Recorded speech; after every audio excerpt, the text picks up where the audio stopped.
Main topic तो हमें यहाँ पे बल आघूर्ण निकालना है, लेकिन हम साथ साथ में बल भी निकालते हैं। बल की सहायता से बल आघूर्ण को समझते हैं। द्विध्रुव का विद्युत द्विध्रुव आघूर्ण और विद्युत क्षेत्र की तीव्रता के जो मध्य कोण है वो कितना है, थीटा है।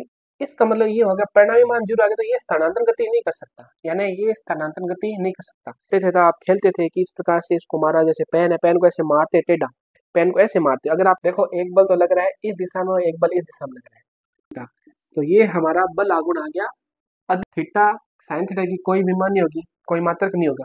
क्यों नहीं होगा, इसका कारण देखो, ई से ई दिशा में अंगुलियों घुमाओ, अंगूठा किस दिशा में है, तल के लंबवत अंदर की तरफ है, तो टो की दिशा क्या होगी, तल के लंबवत अंदर की तरफ हो जाएगी। सर थे वो एक डायलॉग बहुत शानदार मारते थे, वो डायलॉग क्या बताते थे कि ताऊ चाहता है कि छोरा रहे सीधी एकदम सही दिशा में, यानी छोरा बिगड़े नहीं। हेलो नमस्ते बच्चों, कैसे हो आप, मस्त हो। तो हमारा ये लेक्चर है 12th क्लास का फर्स्ट चैप्टर विद्युत आवेश तथा विद्युत क्षेत्र। इसका ये लेक्चर है लेक्चर नंबर 7 और इस लेक्चर में हम एक महत्वपूर्ण टॉपिक देख रहे हैं, जिसे समझने के लिए हमें कुछ थोड़ा अलग तरीके से समझना पड़ेगा। तो वो टॉपिक है एक समान बाह्य विद्युत क्षेत्र में स्थित किसी द्विध्रुव पर बल, या बोले तो साथ साथ में बल आघूर्ण। मेन टॉपिक तो हमें यहाँ पे बल आघूर्ण निकालना है, लेकिन हम साथ साथ में बल भी निकालते हैं। बल की सहायता से बल आघूर्ण को समझते हैं। यानी अगर इसको बोले तो torque on a dipole in a uniform external electric field. तो यूनिफॉर्म एक्सटर्नल इलेक्ट्रिक फील्ड है, एक समान बाह्य विद्युत क्षेत्र है, उसमें हम किसी द्विध्रुव को रखेंगे और उस पर जो बल और बल आघूर्ण है वो निकालेंगे। तो आइए इस कक्षा को करते हैं शुरू। तो हम आपका वेलकम करते हैं हमारे यूट्यूब चैनल गुरुकुल फिजिक्स में। सबसे पहले हम देखते हैं एक समान बाह्य विद्युत क्षेत्र का चित्र।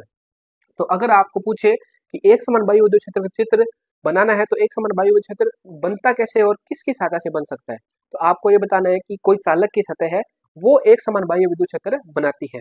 तो हम यहाँ पे मान के चल रहे हैं कि इस प्रकार से कोई मान लो चालक की सतह है, वो एक समान बाह्य विद्युत क्षेत्र बना रही है। तो ये है हमारा एक समान बाह्य विद्युत क्षेत्र। और एक समान बाह्य विद्युत क्षेत्र की बात करें तो उसमें क्या होता है, जो विद्युत क्षेत्रों की जो दिशाएं होती है वो बराबर होती है और उनके मध्य की दूरी है वो क्या होती है, बराबर होती है। यानी एक तरीके से परिमाण इनका हर बिंदु पर परिमाण और हर बिंदु पर इनके मध्य दूरी क्या होती है, समान होती है। तो एक समान बाह्य विद्युत क्षेत्र को हम किससे प्रदर्शित कर रहे हैं, ई से प्रदर्शित कर रहे हैं। लाइट की थोड़ी सी प्रॉब्लम है। तो अब देखिए, अब हमें द्विध्रुव को इसके अंदर रखना है, तो द्विध्रुव को रखेंगे कैसे, द्विध्रुव को हम थीटा कोण बनाती हुई स्थिति में रखेंगे। ठीक है, यानी द्विध्रुव का एक आवेश ये हो गया और ये हो गया द्विध्रुव का दूसरा आवेश। ये मान लो ए बिंदु है, ए बिंदु पर आपने प्लस क्यू आवेश ले लिया और बी बिंदु पर आपने माइनस क्यू आवेश ले लिया और दोनों आवेशों के मध्य की दूरी कितनी है, 2a है। ठीक है, दोनों आवेशों के मध्य की दूरी कितनी है, 2a है। और ये मान लो द्विध्रुव का मध्य बिंदु है, तो ये दूरी कितनी हो जाएगी, इधर वाली दूरी हो जाएगी आधी दूरी कितनी होगी, a होगी। यानी ये दूरी कितनी हो जाएगी, a हो जाएगी और ये भी दूरी कितनी हो जाएगी, a हो जाएगी। तो ये द्विध्रुव की स्थिति है। अब देखिए एक चीज और चाहिए हमें, हमें देखना है जो द्विध्रुव का विद्युत द्विध्रुव आघूर्ण होता है जिसे हम P सदिश से व्यक्त करते हैं, उसकी दिशा सदैव क्या होती है, उसकी दिशा सदैव होती है माइनस से प्लस। ठीक है, तो यहाँ पे जो आप एक तरीके से कोण लोगे, यानी ये द्विध्रुव है और ये विद्युत क्षेत्र तीव्रता है, तो द्विध्रुव और विद्युत क्षेत्र की तीव्रता के मध्य जो कोण आएगा वो कोण कौन सा होगा, ये होगा। और उस कोण का मान हम क्या मान रहे हैं, थीटा मान रहे हैं। थीटा मान लिया, तो इस प्रकार से अब अगर इसकी व्याख्या करो तो आप ये बताओगे कि एक समान बाह्य विद्युत क्षेत्र ई है जिसमें हमने द्विध्रुव रखा गया है और द्विध्रुव को किस स्थिति में रखा गया है, यानी द्विध्रुव का विद्युत द्विध्रुव आघूर्ण और विद्युत क्षेत्र की तीव्रता के जो मध्य कोण है वो कितना है, थीटा है। तो एक बार वापिस से देखते हैं कि हमने किस प्रकार से प्रक्रिया की। आपको यह बताना है कि एक समान बाह्य विद्युत क्षेत्र में द्विध्रुव को हम P सदिश और E सदिश के मध्य जो कोण बन रहा है वो कितना है, थीटा है। तो इस स्थिति में द्विध्रुव को हम रखते हैं। अब देखिए सबसे पहले हम क्या देखते हैं, इस पर लगने वाला बल का मान देखते हैं। तो आवेश पर विद्युत क्षेत्र की तीव्रता के कारण बल देखते हैं। तो देखिए कि जो धनावेश है उस पर विद्युत क्षेत्र की तीव्रता E के कारण बल किस दिशा में लगेगा, विद्युत क्षेत्र की तीव्रता की दिशा में ही लगेगा और उसका मान कितना होगा, F बराबर QE, यानी ये हो गया हमारा F1। ठीक है, यानी ये मान आ गया हमारा F1। और अगर आप सदिश देना चाहो तो इसको सदिश दे सकते हो इस प्रकार से।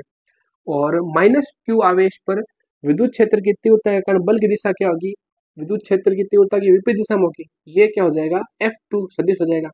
इसका मान क्या होगा, माइनस क्यू ई, ये हो गया माइनस क्यू ई। तो अगर हम बात करें कि विद्युत क्षेत्र की तीव्रता के कारण इस पर जो परिणामी बल लग रहा है, वो परिणामी बल क्या होगा, उसे हम बोलेंगे एफ नेट, यानी एफ कुल बल, यानी पहला बल प्लस दूसरा बल। तो पहले बल का मान कितना है, प्लस का क्यू ई सदिश है, और दूसरे बल का मान कितना है, माइनस का क्यू ई सदिश है। तो इस प्रकार से परिणामी बल कितना आ गया, देखो कि द्विध्रुव पर जो परिणामी बल लग रहा है वो कितना आ गया, 0। अगर इस प्रकार से हम बोले कि कोई द्विध्रुव है और उसे एक समान बाह्य उद्देश्य तक रखा गया है, तो उस वक्त परिणामी बल का मान कितना आएगा, परिणामी बल कितना आएगा, 0 आ गया। तो अगर कोई वस्तु है उस वक्त परिणामी बल का मान 0 आता है, तो वस्तु स्थानांतरण गति नहीं करती, यानी एक जगह से दूसरी जगह ऐसे स्थानांतरण गति नहीं करती। लेकिन वो वस्तु घूर्णन गति कर सकती है। कब गति कर सकती है, जब वस्तु पर जो लगने वाला बल है उसकी क्रिया रेखा समान नहीं हो।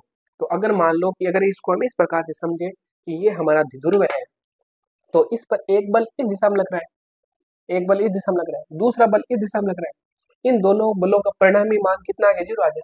लेकिन इसका मतलब ये होगा परिणामी मान 0 आ गया, तो ये स्थानांतरण गति नहीं कर सकता, यानी ये स्थानांतरण गति नहीं कर सकता, लेकिन ये घूर्णन गति कर सकता है। क्यों, क्योंकि ये जो बल लग रहे हैं इनकी क्रिया रेखा समान नहीं है, यानी एक ही बिंदु पर बल नहीं लग रहे। जैसे मान लो कि एक ही बिंदु है, इस बिंदु पर अगर इस दिशा में बल लगे और इस दिशा में बल लगे, दोनों बल का मान बराबर है, तो वस्तु ना तो स्थानांतरण गति करेगी ना घूर्णन गति करेगी। लेकिन अगर मान लो यही वस्तु है, ठीक है, और इस पर एक बल इस दिशा में लग रहा है और दूसरा बल इस दिशा में लग रहा है, तो ये स्थानांतरण गति तो नहीं करेगा, लेकिन घूर्णन गति कर जाएगा, यानी घूम जाएगा। तो इन बलों के कारण वस्तु स्थानांतरण गति नहीं करेगी, यानी द्विध्रुव स्थानांतरण गति तो नहीं करेगा, लेकिन घूर्णन गति कर सकता है। तो ये बल इस प्रकार से लगेंगे कि ये द्विध्रुव क्या आ जाएगा, विद्युत क्षेत्र की दिशा में आ जाएगा, यानी पी सदिश की दिशा और ई सदिश की दिशा एक ही दिशा में हो जाएगी। तो वो जो यहाँ पे बल लग रहा है उसे ही हम बोलते हैं बल आघूर्ण, और उसका मान जो बल लग रहा है उसकी सहायता से हम निकालते हैं। तो अगर हम यहाँ पे बोले तो हम क्या बोलेंगे कि द्विध्रुव है तो उस परिणामी बल का मान 0 है, तो इस स्थिति से वो वस्तु क्या करेगी, स्थानांतरण गति नहीं करेगी। लेकिन बलों की जो क्रिया रेखा है, यानी एक ही बिंदु दोनों बल नहीं लग रहे, अलग अलग बिंदु लग रहे हैं, तो बलों की क्रिया रेखा समान नहीं है। तो इस वजह से ये बल इस प्रकार से व्यवस्थित होंगे कि ये वस्तु क्या कर देंगे, ये द्विध्रुव क्या कर देंगे, घुमा देंगे, यानी घूर्णन गति करा देंगे। और वस्तु को घूर्णन गति कराने के लिए जो बल आता है उसे बोलते हैं बल आघूर्ण। जैसे मार्कर है, तो आपने कभी छोटे थे तो आप खेलते थे कि इस प्रकार से इसको मारा, जैसे पेन है, पेन को ऐसे मारते टेढ़ा, पेन को ऐसे मारते, अगर आप पेन को बीच में से मारोगे तो आपके द्वारा लगाया गया बल F होगा और वस्तु स्थानांतरण गति करेगी। लेकिन आप अगर पेन को साइड में से ऐसे टच करोगे, मारोगे, तो उस स्थिति में वस्तु घूमेगी, घूमेगी और साथ साथ स्थानांतरण गति करेगी, तो वहाँ पे बल आघूर्ण आ जाएगा। तो वस्तु को घुमाने के लिए जो बल आता है उसे हम बोलते हैं बल आघूर्ण। तो परिणामी बल का मान क्या आ गया बच्चों, 0 आ गया। अब देखो, अब हमें निकालना है बल आघूर्ण। बल आघूर्ण को हम बोलते हैं टॉर्क, और इसको किससे प्रदर्शित करते हैं, इसे इस प्रकार के चिन्ह से प्रदर्शित करते हैं। और इसका मान क्या होता है, इसका मान होता है किसी आवेश पर लगने वाला बल, यानी बल कोई सा बल ले लो, ठीक है, और जो बल लग रहे हैं उनके मध्य की क्रिया रेखा। अब देखो इन बलों के मध्य क्रिया रेखा कैसे बनाए, हमें ये त्रिभुज पूरा बनाना है, ठीक है, त्रिभुज बनाना पड़ेगा। देखो ये एक लाइन अगर यहाँ पे आप खींचो और ये लाइन बनाओ, तो ये तरीके से क्या हो गया, ये समकोण त्रिभुज हो गया, समकोण त्रिभुज हो गया। ये कोण थीटा है, तो ये कोण भी क्या हो जाएगा, थीटा हो जाएगा। तो अब वापिस देखो, हमें बल आघूर्ण निकालना है, तो बल आघूर्ण का मान कितना होगा, बल इंटू बलों की क्रिया रेखा, रेखा के मध्य लंबवत दूरी, बलों की क्रिया रेखा के मध्य लंबवत दूरी। तो हमें टॉर्क यानी बल आघूर्ण निकालना है, उसका मान कैसे निकालेंगे, बल बल का हमें यहाँ पे परिमाण लेना है, या तो ये बल ले लो या ये बल ले लो, इनका परिमाण लोगे तो परिमाण का मान कितना आ जाएगा, क्यू ई आ जाएगा। और बलों की क्रिया रेखा के मध्य लंबवत दूरी, यानी एक बल तो इस दिशा में लग रहा है और एक बल लग रहा है इस दिशा में। देखो एक बल तो लग रहा है इस दिशा में और एक बल इस दिशा में लग रहा है, तो इन बलों के मध्य की लंबवत दूरी कौन सी है, ये दूरी है, ये दूरी। और इस दूरी को हमने नाम क्या दे दिया, ये दूरी दे देंगे हम AC, ठीक है, AC। और अगर आप यहाँ पे त्रिभुज बनाना चाहो तो भी कोई दिक्कत नहीं है, ठीक है। अगर ये त्रिभुज बनाना चाहो तो भी कोई दिक्कत नहीं है। तो आपको यहाँ पे कौन सी निकालनी पड़ेगी, आप इसको डी दे सकते हो, यानी बिड्डी दूरी निकालनी पड़ेगी। बात एक ही है, तो हमें ज्यादा कंफ्यूज नहीं होना है, हमें ये दूरी निकालनी है। तो इस दिशा में बल लग रहे हैं और इन बलों के मध्य की लंब दूरी कौन सी होगी, एसी होगी। तो हम यहाँ पे क्या लिखेंगे, बलों की क्रिया रेखा के मध्य लंब दूरी यानी एसी। अब हमें सिर्फ एसी का मान निकालना है, समकोण त्रिभुज है और एसी देखो यहाँ पे क्या है, एसी है लंब। तो लंब निकालने के लिए क्या आता है, साइन थीटा। आप बोलोगे त्रिभुज ए बी सी से, ए बी सी से देखो साइन थीटा निकालते हैं। साइन थीटा बराबर क्या होता है, लंब परपेंडिकुलर और बट्टा में क्या आएगा, कर्ण यानी हाइपोटेनियस, और कर्ण का मान कितना है, ए बी, ठीक है। और ए सी का मान हमें निकालना है, ए बी का मान हमें क्या दे रखा है, 2a दे रखा है, ए बी का मान 2a दे रखा है। तो इस स्थिति में ए सी का मान कितना आ जाएगा, 2a साइन थीटा। ए सी का मान आ गया 2a साइन थीटा, ये मान यहाँ पे रख दो। तो बल आघूर्ण यानी टॉर्क बराबर Q इंटू ई और 2a साइन थीटा। अब देखो 2a इंटू क्यू क्या होता है, हमने देखा था विद्युत द्विध्रुवाघूर्ण क्या होता है, P बराबर क्या होता है, Q इंटू 2a होता है। तो Q और इंटू 2a को हम क्या लिख सकते हैं, P लिख सकते हैं, और ये आ गया E और ये आ गया साइन थीटा। तो ये हमारा बल आघूर्ण आ गया अदिश रूप में, यानी टो बराबर आ गया P इंटू ई साइन थीटा। तो अब देखो मान परिवर्तित कैसे कर सकते हो, बल आघूर्ण का मान किस पर निर्भर करेगा, बल आघूर्ण का मान एक तो विद्युत क्षेत्र की तीव्रता निर्भर कर सकता है, ठीक है, और कोण थीटा पर निर्भर कर सकता है। तो थीटा का मान हम परिवर्तित करके स्थितियां देखेंगे।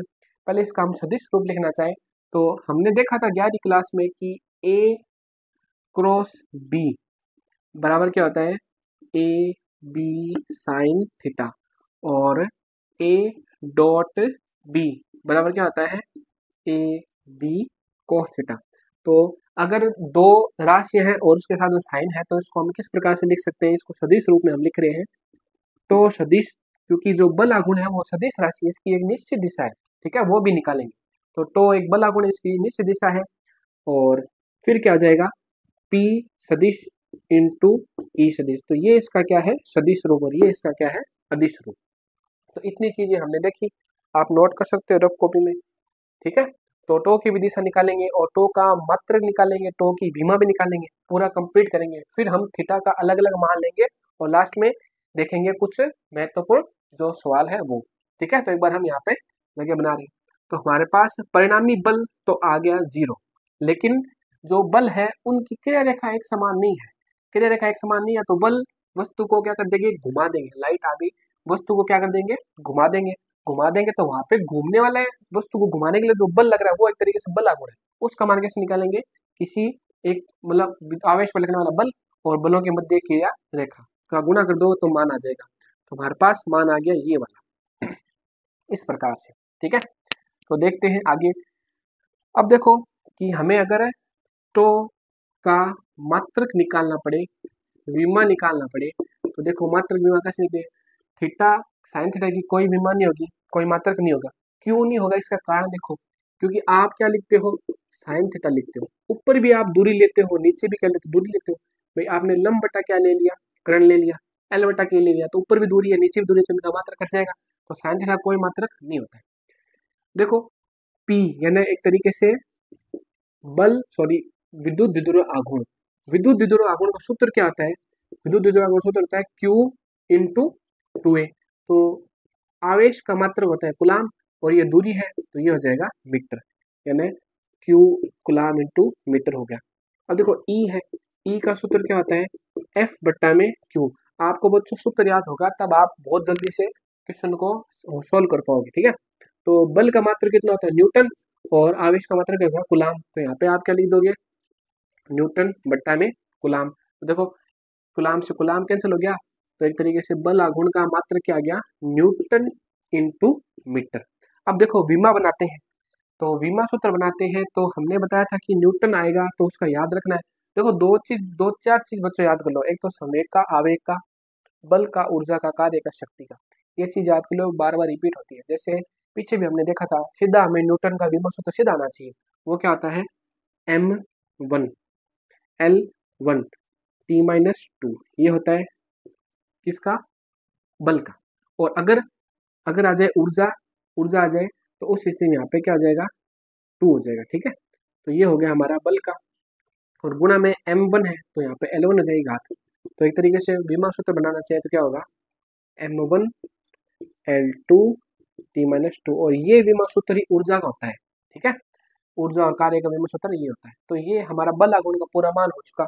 और अगर आप बल आघूर्ण की दिशा निकालने चाहो तो हम दक्षिणावर्त पेच नियम की सहायता से निकालते हैं। ठीक है, यानी अगर आप देखो इसको थोड़ा सा हम दिशा देखते हैं, फिर हमारा थीटा अल का मान अलग अलग लेंगे। टो बराबर सदिश रूप में क्या आया था, टो बराबर सदिश रूप में आया था P क्रॉस E। ठीक है, तो P क्रॉस E है तो दक्षिणावर्त अंगुष्ठ नियम ले लो चाहे दक्षिणावर्त पेच नियम ले लो। देखो हम दक्षिणावर्त पेच नियम ले रहे हैं, यानी एक तरीके से ये हमारा क्या है, पेच है, और हम क्या कर रहे हैं, P सदिश की दिशा ये है और E सदिश की दिशा ये है, और हम P क्रॉस E कर रहे हैं, तो हमें एक तरीके से इसको ऐसे घुमाना है। ठीक है, जब हम ऐसे कर एक तरीके से जो पेच है उसको ऐसे कसते हैं तो पेच क्या होता है, अंदर की तरफ जाता है, अंदर की जाता है तो टो की दिशा क्या होगी, अंदर की तरफ होगी। आपको ऐसे इसको घुमाना है, क्योंकि P सदिश ई दिशा में और E सदिश ई दिशा में, तो P से E ये हाथ ले लो, कोई दिक्कत नहीं है, दक्षिण हस्त ले लो। जो एक तरीके से आपको घुमाना कैसा है, अंगुलियों को घुमाना है P क्रॉस E दिशा में, यानी P से E दिशा में अंगुलियों घुमाओ, P से E दिशा में अंगुलियों घुमाओ। अंगूठा किस दिशा में है, तल के लंबवत अंदर की तरफ है, तो टो की दिशा क्या होगी, तल के लंबवत अंदर की तरफ हो जाएगी। ठीक है, और अगर पेच नियम देखो तो इस प्रकार से इसको घुमाते जाओ, P क्रॉस E करते जाओ, P क्रॉस E यानी P से E की दिशा में से घुमाते जाओ, और नेट जो हमारा एक तरीके से पेच है वो अंदर की तरफ जाएगा, और वही क्या होगी, टो की दिशा होगी। और अगर आप ऐसे उल्टा करोगे, अगर आपके उत्तर आता है E क्रॉस P, तब आप इसको उल्टा करते तो नट बाहर की तरफ आता तो वो दिशा क्या हो जाती, उल्टी हो जाती। तो दक्षिणावर्त अंगुष्ठ नियम से आसानी से हम मान निकाल सकते हैं टो सदिश का। अब देखो हम अलग अलग स्थितियां लेते हैं। ठीक है, अलग अलग स्थितियां लेंगे और अलग अलग चित्र बनाएंगे, तब और मजेदार हो जाएगा। फिर करेंगे क्वेश्चन। तो देखिए हमारे पास एक सूत्र आ गया है, भारी भरकम सूत्र है, टो बराबर P E साइन थीटा। तो फर्स्ट स्थिति यानी विशेष स्थितियां, स्पेशल कंडीशन हमारी फर्स्ट स्थिति में क्या है कि अगर आप थीटा क्या ले लो, 0 डिग्री ले लो। ठीक है, 0 डिग्री का मतलब क्या है, चित्र बनाते हैं, चित्र समझते हैं। यानी देखो E सदिश तो ये है, और P सदिश का मतलब E और P के मध्य कोण 0 डिग्री, यानी ये कोण 0 डिग्री होगा। तो मतलब आपको ध्रुव ऐसा लेना पड़ेगा जिसका प्लस इस दिशा में हो और माइनस क्या हो, इस दिशा में। और P सदिश की बात करें, P सदिश की दिशा देखो क्या है, P सदिश की दिशा माइनस से प्लस की ओर होती है, तो P भी इसी दिशा में और E भी इसी दिशा में, तो थीटा कितना आ जाएगा, थीटा आ जाएगा 0। तो अब देखो, और साइन 0 का मान कितना होता है, साइन 0 का मान होता है 0। तो अगर आप यहाँ पे लिखोगे P E साइन 0, क्योंकि कोण कितना 0 है, साइन 0 का मान 0 होता है, तो इस स्थिति में बल आघूर्ण का मान क्या हो जाएगा, मिनिमम आ जाएगा, और वो कितना हो जाएगा, 0 हो जाएगा। ठीक है, यानी एक तरीके से अब कोई बल आघूर्ण नहीं लगेगा। हमारे सर थे वो एक डायलॉग बहुत शानदार मारते थे, वो डायलॉग क्या बताते थे कि ताऊ चाहता है कि छोरा रे सीधी एकदम सही दिशा में, यानी छोरा बिगड़े नहीं।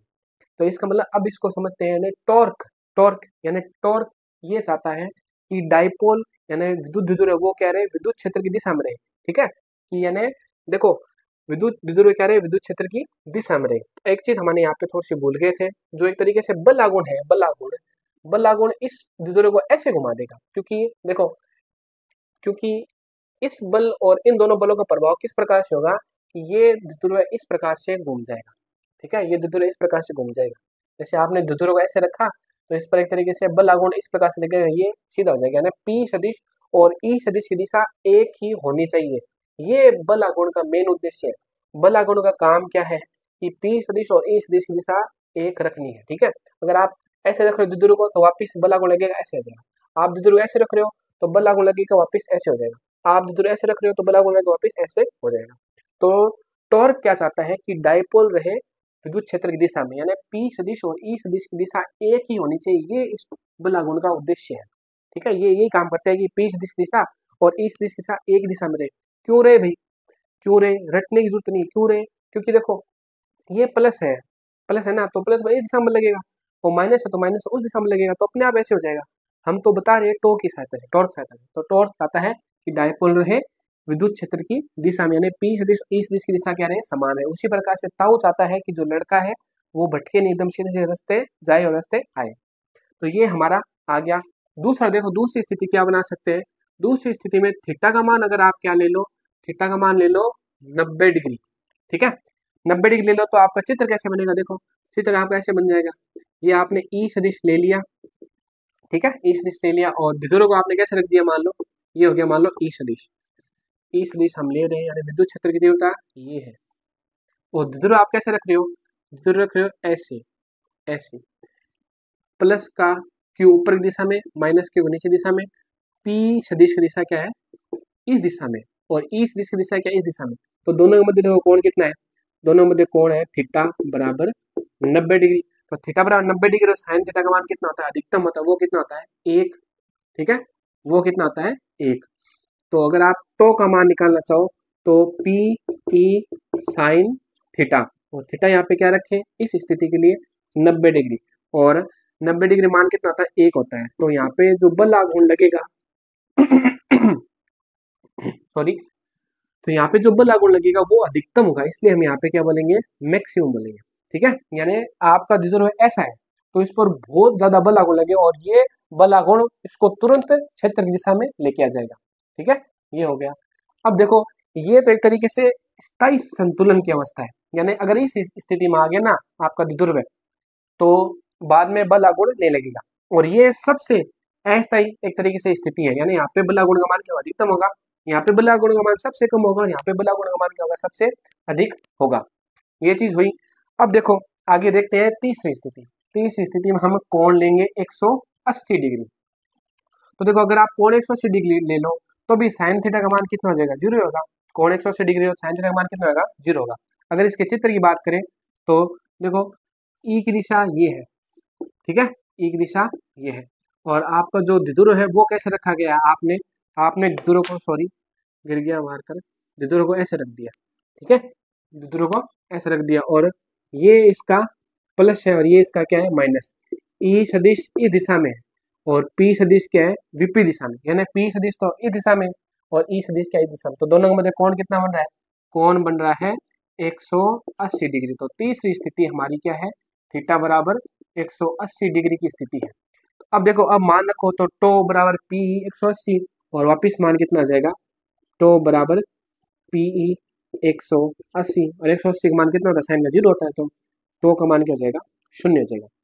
तो पहली वाली जो स्थिति थी वो स्थायी संतुलन की स्थिति थी, और ये स्थिति भी एक तरीके से संतुलन की स्थिति है। लेकिन देखो द्विध्रुव आपका ऐसा तो रहेगा, आपका द्विध्रुव ऐसा रहेगा विद्युत क्षेत्र ऐसे है, ठीक है, लेकिन इसको थोड़ा सा अगर मौका मिला, थोड़ा सा अगर घूम गया ना तो इस पर बल आघूर्ण लगेगा और तुरंत ऐसे घूम के इस दिशा में जाएगा। 180 डिग्री पर अस्थायी संतुलन की स्थिति होती है, उसमें बल आघूर्ण कुछ समय के लिए स्थिर रह सकता है। अगर इसकी थोड़ी सी स्थिति बदल गई तो इस पर बल आघूर्ण लगेगा और पी सदिश और ई सदिश की दिशा क्या हो जाएगी एक समान हो जाएगी, ठीक है। तो तीन स्थितियां बनती है। अब हम करते हैं बच्चों एक क्वेश्चन, जिससे हमें समझ में आएगा कि क्वेश्चन किस प्रकार से आते हैं।